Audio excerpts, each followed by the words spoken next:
মোহাম্মদ সামি প্রত্যাবর্তনের এক অবিস্মরণীয় দৃষ্টান্ত। চোট, দ্বন্দ্ব আর যন্ত্রণাকে জয় করে মোহাম্মদ সামি প্রমাণ করলেন প্রকৃত লড়াই কখনো বৃথা যায় না। মাঠের বাইরে 1 বছরের বেশি সময় কাটাতে হলেও, জাতীয় দলে জায়গা না পেয়ে দিনের পর দিন ঘরোয়া ক্রিকেট খেলতে হলেও তিনি ভেঙে পড়েননি। একসময় তাকে বাতিলের খাতায় ফেলে দেওয়া হলেও সামি জানতেন তার উত্তর দেওয়ার সময় আসবে, এবং সেটাই করে দেখালেন আইসিসি টুর্নামেন্টে দুর্দান্ত কামব্যাক করে।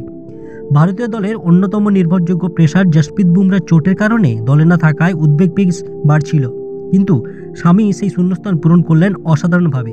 চ্যাম্পিয়ন্স ট্রফির মঞ্চে বাংলাদেশের বিরুদ্ধে 5 উইকেট নিয়ে তিনি প্রমাণ করলেন কেন তিনি ভারতের অন্যতম সেরা পেসার।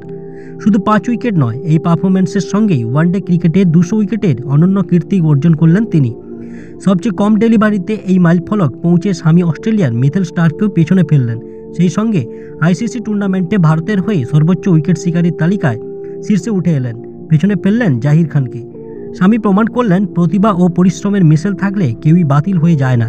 কঠিন সময়েও নিজের প্রতি বিশ্বাস রাখতে পারলে প্রত্যাবর্তন শুধু সম্ভব নয়, ঐতিহাসিক হয়ে ওঠে। এক যে ছিলেন সামি, এ কখনোই ভবিষ্যতে উদাহরণ হয়ে থাকবে।